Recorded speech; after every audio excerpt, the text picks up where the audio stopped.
ఎస్బీఐకి సంబంధించిన simply click credit కార్డ్కి ఎలా అప్లై చేయాలో చూపిస్తాను. ఎందుకంటే ఇది మనకి చాలా ఈజీగా అప్రూవల్ అయితే వస్తుంది అనమాట. ఎందుకంటే ఇందులో మనం ఎటువంటి ఇన్కమ్ ప్రూఫ్ ప్రొవైడ్ చేయాల్సిన అవసరం లేదు, ఎటువంటి వీడియో కేవైసీ చేయాల్సిన అవసరం లేదు.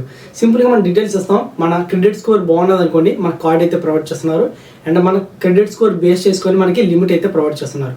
ఆ లిమిట్ కూడా అక్కడ షో అవుతుంది.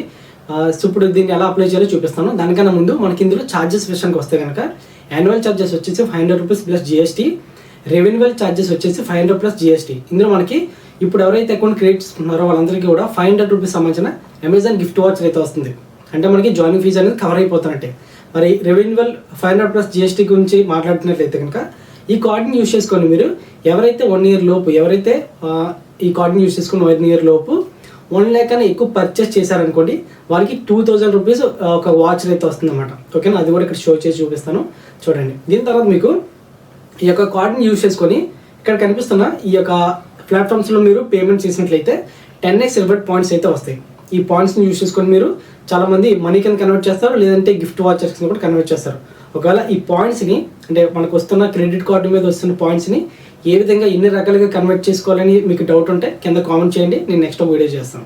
ఇప్పుడు మీకు ఈ యొక్క క్రెడిట్ కార్డు ఈ ఎస్బీఐకి సంబంధించిన సింప్లీ క్లిక్ క్రెడిట్ కార్డుకి ఎలా అప్లై చేయాలో చూపిస్తాను. ఇందులో జస్ట్ మన డీటెయిల్స్ ప్రొవైడ్ చేస్తాం. మన క్రెడిట్ స్కోర్ బాగుంది అనుకోండి, మన కార్డ్ అయితే ప్రొవైడ్ చేస్తున్నారు.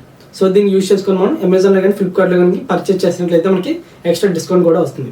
ఇప్పుడు ఎలా అప్లై చేయాలో చూపిస్తాను. కింద డిస్క్రిప్షన్లో వీళ్ళకి సంబంధించిన అఫీషియల్ వెబ్సైట్ లింక్ అయితే ఇచ్చాను, దాని మీద క్లిక్ చేయండి. క్లిక్ చేస్తే మనకి ఈ విధంగా ఓపెన్ అవుతుంది. మీరు ఏం చేస్తారంటే స్టార్ట్ అప్లై జర్నీ, ఎవరైతే కొత్తగా అప్లై చేస్తున్నారో స్టార్ట్ అప్లై జర్నీ మీద క్లిక్ చేయండి. ఒకవేళ మీరు ప్రాసెస్ అనేది మధ్య వరకు చేసి వెనక్కి వెళ్ళిపోయారు అనుకోండి, ఏదైనా సిచ్యువేషన్లో వెనక్కి వెళ్ళిపోయారు అనుకోండి, మళ్ళీ మీరు స్టార్టింగ్ చేయాల్సిన అవసరం లేదు. కింద రిట్రీవ్ అప్లికేషన్ ఉంది కదా, దాని మీద క్లిక్ చేశారు అనుకోండి, మీరు ఎక్కడి వరకు అయితే చేసి ఆగిపోయారో అక్కడి నుంచి కంటిన్యూ అవుతుంది. ఓకేనా, మీరు ఏం చేస్తారంటే first of all start apply journey మీద క్లిక్ చేయండి. క్లిక్ చేసిన తర్వాత మీకు ఇంకా 3 ఆప్షన్స్ అయితే చూపిస్తున్నమాట. Personal details, professional details, KYC details. Video KYC కాదు, కేవైసీ డీటెయిల్స్. ఈ 3 ఇచ్చేస్తే కనుక మీ కార్డ్ అనేది వచ్చేస్తుంది. చూపిస్తాను చూడండి. ఫస్ట్ పర్సనల్ డీటెయిల్స్ మీద క్లిక్ చేసుకోండి. క్లిక్ చేసిన తర్వాత మీ యొక్క నేమ్ ఇవ్వండి, మీ యొక్క middle name, last name, mobile number ఇచ్చి కింద టిక్ మార్క్ ఇచ్చి కంటిన్యూ బటన్ మీద క్లిక్ చేయండి. దీని తర్వాత మీకు ఓటీపీ వస్తుంది, ఓటీపీని ఎంటర్ చేసేయండి. దీని తర్వాత మీకు సిటీ నేమ్ అడుగుతుంది, మీ దగ్గరలో ఒక సిటీ నేమ్ అయితే ఎంటర్ చేయండి. ఎంటర్ చేసి ప్రొసీడ్ మీద క్లిక్ చేసిన తర్వాత మీకు పాన్ డీటెయిల్స్ అడుగుతుంది. పాన్ నెంబర్ ఇవ్వండి, డేట్ ఆఫ్ బర్త్ ఇవ్వండి, కన్ఫర్మ్ మీద క్లిక్ చేసేయండి. క్లిక్ చేసిన తర్వాత మీకు mother name, email ID, referral code అనేది ఆప్షనల్, మీరు ఇవ్వకపోయినా పర్లేదు. టిక్ మార్క్ ఇచ్చి కంటిన్యూ బటన్ మీద క్లిక్ చేసేయండి. క్లిక్ చేసిన తర్వాత salary person, self employed person, retired person అడుగుతుంది. మీరు రిటైర్డ్ పర్సన్ మీద క్లిక్ చేస్తే మీకు మ్యాక్సిమం క్రెడిట్ కార్డ్ అనేది రాదు, అప్రూవల్ చేయరు. శాలరీ పర్సన్, మీకు వాళ్ళు జాబ్ చేసుకుంటే కనుక శాలరీ పర్సన్ మీద క్లిక్ చేయండి. దీని తర్వాత మీకు ఇంటి దగ్గర ఏదైనా వర్క్ చేసుకుంటే కనుక సెల్ఫ్ ఎంప్లాయిడ్ పర్సన్ మీద క్లిక్ చేయండి. నేనైతే సెల్ఫ్ ఎంప్లాయిడ్ మీద క్లిక్ చేస్తున్నాను. ఇక్కడ మీకు కంపెనీ నేమ్ ఏదైనా ఇచ్చేయండి. ఇచ్చేసిన తర్వాత డిజిగ్నేషన్ కూడా అక్కడ సెర్చ్లో ఏదో ఉంటే అది ఏదో ఒక సెలెక్ట్ చేసుకోండి. కంటిన్యూ బటన్ మీద క్లిక్ చేసేయండి. క్లిక్ చేసిన తర్వాత మీకు అడ్రస్ అయితే ఇవ్వాల్సి ఉంటుంది. మీ ఆధార్లో అడ్రస్ ఇచ్చేసినా పర్వాలేదు, ఆధార్లో అడ్రస్ అయితే ఇచ్చేయండి. కంటిన్యూ బటన్ మీద క్లిక్ చేయండి. క్లిక్ చేసిన తర్వాత కంటిన్యూ విత్ డిజి లాకర్ అని అడుగుతుంది, దాని మీద క్లిక్ చేయండి. క్లిక్ చేస్తారనుకోండి, మీకు ఆధార్ నెంబర్ ఎంటర్ చేయమంటుంది. దీనికి ఒక ఓటీపీ వస్తుంది అనమాట. కింద క్యాప్చా, వీలైతే క్యాప్చా ఎంటర్ చేయండి. కంటిన్యూ బటన్ మీద క్లిక్ చేయండి. చేసిన తర్వాత మీకు ఒక డిజి లాకర్ అయితే అడుగుతుంది అనమాట. పిన్ పెట్టుకోమంటుంది. ఆల్రెడీ మీకు పిన్ ఉందనుకోండి, డిజి లాకర్ పిన్ ఎంటర్ చేయండి. లేదు అనుకుంటే కనుక ఫర్గెట్ మీద క్లిక్ చేసి కొత్తగా క్రియేట్ చేసుకోవచ్చు. దీని తర్వాత మీకు అడ్రస్ అయితే అడుగుతుంది.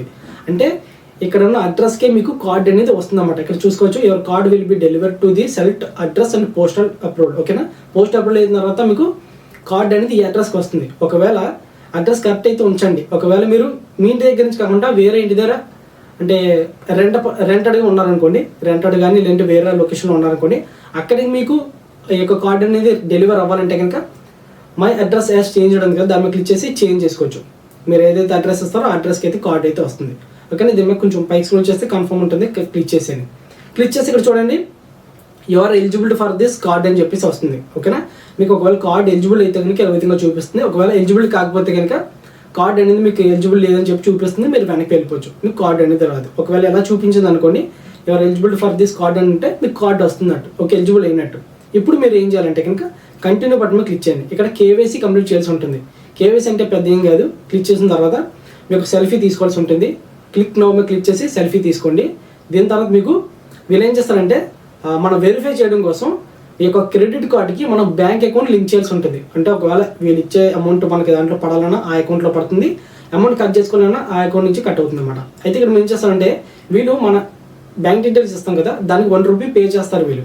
మన దాంట్లో పడుతుంది, ఏ బ్యాంకులో అయితే ₹1 పడిందో ఆ బ్యాంక్ నుంచి మళ్ళీ వీళ్ళకి ₹1 సెండ్ చేశారు. ఆ ₹1 సెండ్ చేసేస్తే వీళ్ళకి వెరిఫై చేసుకుంటారు అనమాట. కన్ఫర్మ్ బటన్ మాకు ఇచ్చేయండి. బ్యాంక్ నేమ్ అడుగుతుంది, ఓకేనా, మై బ్యాంక్ నేమ్ అడుగుతుంది. Bank name, account number, account number ఇచ్చేసి ఐఎఫ్సి కూడా ఇచ్చేసి కన్ఫర్మ్ బటన్ మీద క్లిక్ చేశారనుకోండి, ఆ యొక్క అకౌంట్కి ₹1 పే అవుతుంది. గుర్తుపెట్టుకోండి, ఈ ఏ అకౌంట్లో అయితే ₹1 పడిందో ఆ అకౌంట్ నుంచి మళ్ళీ ₹1 పే చేయగలగాలి. అంటే మీకు మినిమం ఫోన్పే ఉంటే బెస్ట్ అనమాట. ఓకేనా, పే టు ₹1 ఉంది కదా, అంటే క్రెడిట్ అయిపోయింది. క్రెడిట్ అయిపోయిన తర్వాత మీరు ఏం చేస్తారంటే కంటిన్యూ బటన్ మీద క్లిక్ చేశారనుకోండి, నెట్ బ్యాంకింగ్ అడుగుతుంది, యూపీఐ అడుగుతుంది. నేనైతే యూపీఐ సెలెక్ట్ చేస్తున్నాను. యూపీఐ మీద క్లిక్ చేశాను. క్లిక్ చేస్తే మీకు ఇక్కడ యూపీఐ అయితే ఎంటర్ చేయమంటుంది. ఒకవేళ మీరు ఫోన్పే నెంబర్కి ఇచ్చారనుకోండి, అంటే అకౌంట్ దానికి ఫోన్పే నెంబర్ ఉందనుకోండి, మీరు ఏం చేస్తారంటే ఫోన్పే ఓపెన్ చేసి పైన ప్రొఫైల్ మీద క్లిక్ చేసి అక్కడ మీకు ఫోన్పేలో ఉన్న అకౌంట్లు అన్నీ కనిపిస్తాయి. అక్కడ ఏ అకౌంట్లోకి అయితే ₹1 క్రెడిట్ అయిందో ఆ యొక్క అకౌంట్కి క్యూఆర్ కోడ్ కనిపిస్తుంది కదా, కింద యూపీఐ అని కనిపిస్తుంది. దాని మీద క్లిక్ చేస్తే కాపీ అయిపోతుంది. ఇక్కడ తీసుకొచ్చి పేస్ట్ చేసి మేక్ పేమెంట్ చేసేయండి, అంటే పేమెంట్ చేసేయండి. పేమెంట్ అయిపోయిన తర్వాత ఈ విధంగా పేమెంట్ సక్సెస్ఫుల్ అయిపోతుంది కదా, అంటే వాళ్ళకి కూడా ₹100 వేసేసిన తర్వాత మనకి అకౌంట్ అనేది వెరిఫై అయిపోతుంది. ఇప్పుడు మనకి కార్డ్ అనేది షో అయిపోతుంది మీ యొక్క నేమ్తో. ఓకేనా, ఇక్కడ మీరు ఏం చేస్తారంటే ఇక్కడ నేను బ్లర్ చేసి చూపిస్తున్నాను. ఇక్కడ మీకు మీ యొక్క ఎలిజిబిలిటీ అమౌంట్ కూడా చూపిస్తుంది అనమాట. అంటే మీ లిమిట్, కార్డ్ లిమిట్ ఎంత ఉంటుందో చూపిస్తుంది, మీరు చెక్ చేసుకోవచ్చు. ఓకేనా, దీని తర్వాత మీరు ఏం చేస్తారంటే ఇక్కడ కొంచెం కింద కన్ఫర్మ్ బటన్ మీద చేసిన తర్వాత డొమెస్టిక్ ఆన్లైన్ ట్రాన్సాక్షన్ లేదంటే డొమెస్టిక్ మొబైల్ ట్యాప్, ఈ విధంగా 2 ఆప్షన్లు చూపిస్తుంది. మీకు నచ్చింది సెలెక్ట్ చేసుకోండి, ఏది సెలెక్ట్ చేసినా పర్వాలేదు. ఓకేనా, ఇక్కడ మీకు కార్డ్ అనేది చూపిస్తుంది, షో అవుతుంది అనమాట. కార్డ్ అనేది ఇదే కార్డు, మీకు వర్చువల్ కార్డు. ఇది మీకు 5 to 7 డేస్లో మీకు ఇంటికి అయితే వస్తుంది. ఓకేనా, కావాలంటే స్క్రీన్ షాట్ తీసుకోండి. దీని యొక్క బ్యాక్ సైడ్ CVV నెంబర్ కనిపించాలంటే కనుక క్లిక్ హియర్ ఫర్ CVV అని ఉంది కదా, దాన్ని మీద క్లిక్ చేస్తే కార్డు వెనకాల ఉన్న CVV నెంబర్ కనిపిస్తుంది. మీరు దీన్ని యూజ్ చేసుకొని 5 to 7 డేస్లో మీరు దీన్ని యూజ్ చేసుకోవచ్చు అన్నమాట వర్చువల్గా. ఓకేనా, లేదు అనుకుంటే కనుక కార్డు ఇంటికి వచ్చే వరకు ఆగుతానంటే 5 to 7 డేస్ అయితే వర్కింగ్ డేస్ ఉంటుంది, అప్పటి వరకు ఆగండి. దీని తర్వాత మీకు ఇక్కడ కనిపిస్తున్న ఈ యొక్క SBI సంబంధించిన ఈ కార్డు సంబంధించిన యాప్ అయితే ప్లే స్టోర్లో డౌన్లోడ్ చేసుకొని అది ఓపెన్ చేసి ఏదైతే మొబైల్ నెంబర్తో మీరు లాగిన్ అయ్యారో ఆ యొక్క మొబైల్ నెంబర్ ఎంటర్ చేసి మీరు డీటెయిల్స్ ఇచ్చిన తర్వాత ఓపెన్ అయిపోతుంది యాప్. అప్పుడు మీకు ఆ యొక్క కార్డ్ లిమిట్ కానీ ట్రాన్సాక్షన్స్ కానీ స్టేట్మెంట్స్ కానీ అన్నీ ఆ యాప్లో కనిపిస్తాయి. మీరు అక్కడ నుంచి మేనేజ్ చేసుకోవచ్చు. ఓకేనా, సింపుల్గా అప్రూవ్ అవుతుంది. చాలామంది ట్రై చేసుకోండి, ఎందుకంటే ఈ కార్డ్ యూస్ చేసుకొని చాలామంది పర్చేస్ చేయాలి, ఆన్లైన్ ఏదైనా పర్చేస్ చేయాలన్నా సరే దీనికి ఎక్కువ డిస్కౌంట్స్ కూడా వస్తున్నాయి. ఓకేనా, సో వీడియో నచ్చింది అనుకుంటాను. ఒకవేళ యూజ్ అయితే కనుక ఖచ్చితంగా లైక్ చేసి మీ ఫ్రెండ్స్కి షేర్ చేయండి. సో వేరే డౌట్స్ ఏమైనా ఉంటే కనుక కామెంట్ చేయండి, నెక్స్ట్ వీడియోలో క్లియర్ చేస్తాం.